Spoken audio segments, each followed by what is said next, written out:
सदा वसन्तं हृदयारविन्दे भवं भवानी सहितं नमामि। नमस्कार। ओडिशार एक स्वतंत्र पर्वर धल सहित मु जगन्नाथ कहुई पवित्र उत्कल माटी रे 12 मासरे 13 पर्व। यार संस्कृति परंपरा और पर्वपराणी बेस नियारा कि सुंदर आहा कि आनंदमय यार पर्वपर्वाणी जानी यात्रा एक अमृतमय समारोह। सबु यात्रा और पर्व मध्य पूर्व ओडिशार श्रीक्षेत्र एवं पश्चिम ओडिशार संबलपुर में जो महासमारोह पालित होता है ताहा शीतल षष्ठी।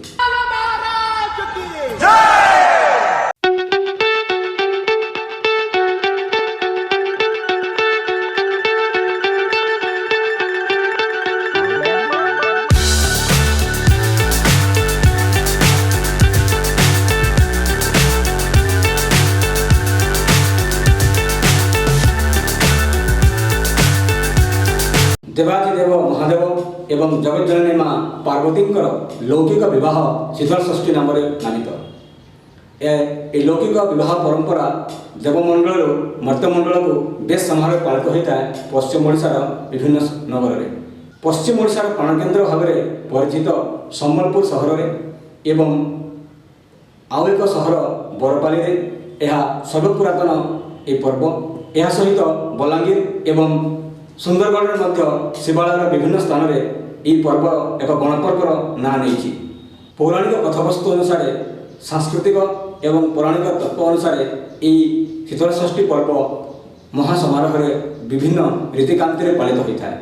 तैतरीय उपनिषद में सांस्कृतिक एक परिपूर्ण चित्र प्रदान कर एक अभिनव शैली एक आनंदमय परिवेश सुस्थमय जीवन यापन कर जो एक प्राचुर्य आमको प्रदान कर सी हूँ आमर परंपरा। सतरे प्रति पर्व संस्कृतिर धारा चिरजाजल्यमान। सभ्यता जदि अंग हुए संस्कृति तार आत्मा। शैव परंपरा अनुसार शिव हिमर आलय हिमालय पर्वत कन्या को विवाह कर शीतल षष्ठी कहुए। यह सहित माँ पार्वती प्रभाव में शीतल होता रुद्ररेखा को त्याग कर महादेव ये विवाह लौकिक परंपरा को शीतल षष्ठी कहुए। इतिहास कहे संबलपुर शीतल षष्ठी प्रायतः 4th शताब्दी में आरंभ होता। तत्कालीन राजा संबलपुर वीर बलियार सिंह राजत्व काल में यह पर्व महासमारोह पालित होता। से छत्रपति महाराजा निर्देश क्रमे संबलपुर बालीबंधा प्रथम वैदिक रीति ब्राह्मण मान द्वारा यह पर्वर आरंभ होता। यह पर्व प्रत्येक शिव मंदिर में शिवालय महासमारोह पालित होता है। तहियार विवाह तहियार दिन पार्श्व देवता मान सहित माँ जगज्जननी पार्वती एवं देवदेव महादेव शिव नगर परिक्रमा कर निज निज स्थान को प्रत्यावर्तन करते। यही समय विभिन्न वाद्य घंट घंटा एवं सांस्कृतिक कार्यक्रम ताले ताले सहर उत्सव मुखर हो एक महाशोभायात्रा पटुआर बेस आनंदमय उत्सव सृष्टि करे। प्रकृति में कहवा बेले प्रकृति और पुरुषंकर महामिलनर महार्घ समारोह यह पर्व शीतल षष्ठी नाम नामित होती। यह पर्व को जी लोकाचार कर सांस्कृतिक परंपरा से अपनार कर जनमानस। एठी देवदेव महादेव एवं जगज्जननी माँ पार्वती परम पूजनीय होते पालटि जाती परिवार सदस्य। यह पर्वर आरंभ हुए पत्रपेंडी ठार। प्रकृत में संबलपुर ए विश्व प्रसिद्ध यात्रा सप्ताहव्यापी होता है पत्रपेंडी कार्यक्रम ठार जार आरंभ होता है थालौ ठार एवं थालौ ठार पर्वर अयमारंभ घटे पवित्र अक्षय तृतीया दिन में। यही दिन ही पूर्व वर्षर कन्या पितामाता ठारू थाल ग्रहण कर नूतन पितामाता चयन कर। लोकाचार पर्वर विशेषत्व होउछि देवता मानक मानवीय रूप धारण करवा। यह पौराणिक कथावस्तु पर पर्यवेसित होते लौकिक स्तर में भौतिक रीति विवाह कार्य संपन्न होता है। एथिरे केवल देवता माने मानवीय रूप धारण करते ताहा नुहे।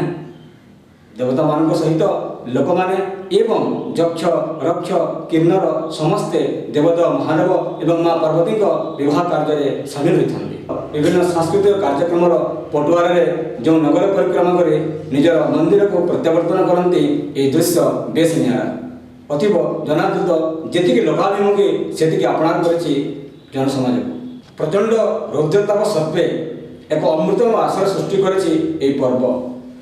সাংস্কৃতিক পরম্পরা সহিত এই যে ভব্য সমারোহ সৃষ্টি হয়ে থাকে, লোকবাদ্য, লোককলা এবং লোকনৃত্যের তালে তালে এই পশ্চিম ଓଡ଼ିଶାର কলা সংস্কৃতিକୁ বজায় রখিଥାଏ এই পর্ব।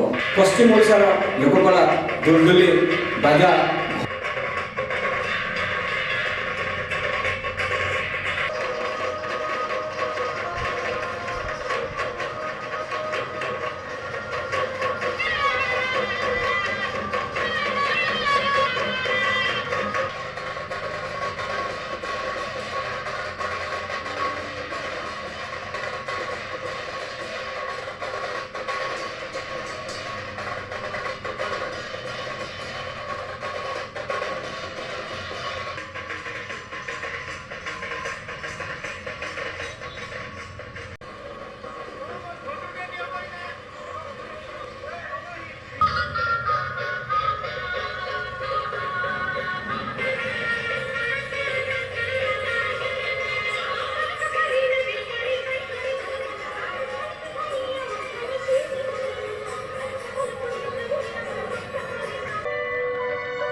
পশ্চিম ଓଡ଼ିଶାର ପ୍ରମୁଖ ପର୍ବ ନୂଆଖାଇ ଏକ ଗଣପର୍ବ। ସେହିଭଳି ପୁଷ୍ପନୀ ଏବଂ ବରଗଡ଼ର ଧନୁଯାତ୍ରା ପରି ଶୀତଳଷଷ୍ଠୀ ଆଉ ଏକ ଭବ୍ୟ ସମାରୋହର ମହାପର୍ବ। କୁହାଯାଇଛି ସମ୍ବଲପୁରର ଶୀତଳଷଷ୍ଠୀ ଯାତ୍ରା ବିଶ୍ୱରେ ସର୍ବପୁରାତନ ଦ୍ୱିତୀୟ ବୃହତ୍ ଯାତ୍ରା ଭାବରେ ପରିଚିତ। ସେହିଭଳି ଗୋଆର ପାଣାଜୀଠାରେ ଯେଉଁ ଗୋଆ କାର୍ନିଭାଲ, ଏହା ମଧ୍ୟ ଏକ ମହା ସମାରୋହରେ ହୋଇଥାଏ।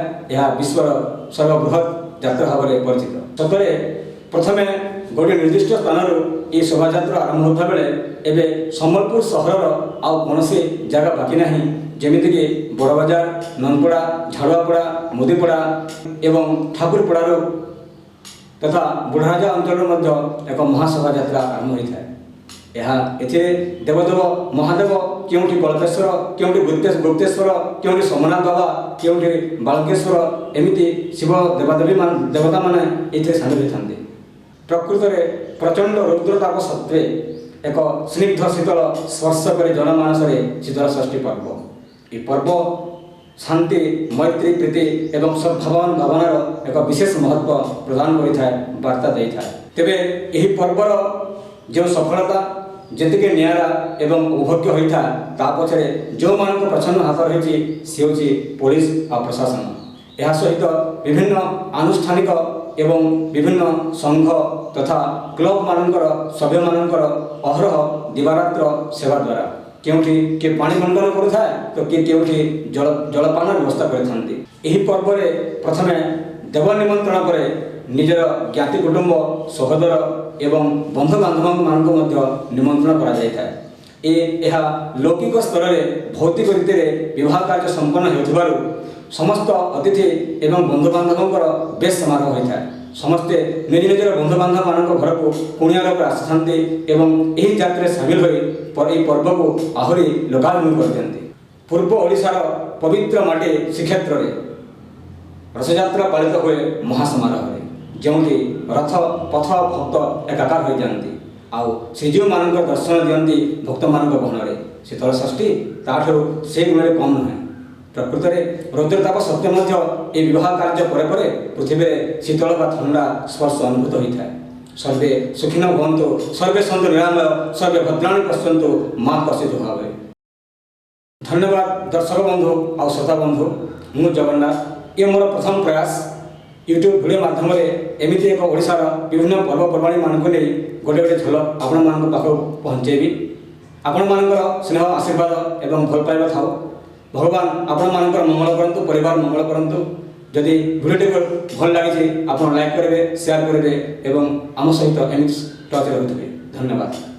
ଆଜିର ଏ କାର୍ଯ୍ୟକ୍ରମର ଶେଷରେ ଆସନ୍ତୁ ସେହି ଦେବଦେବ ମହାଦେବଙ୍କର ମୃତ୍ୟୁଞ୍ଜୟ ଶ୍ଲୋକ ସହିତ ଆଜିର କାର୍ଯ୍ୟକ୍ରମକୁ ଏଇଠି ରଖିବା। ତ୍ରୟଂ ଓಂ ତ୍ରୟମ୍ବକଂ ଯଜାମହେ ସୁଗନ୍ଧିଂ ପୁଷ୍ଟିବର୍ଦ୍ଧନଂ ଉର୍ବାରୁକମିବ ବନ୍ଧନାତ୍ ମୃତ୍ୟୁର୍ମୁଖୀ ଅମାମୃତାତ୍।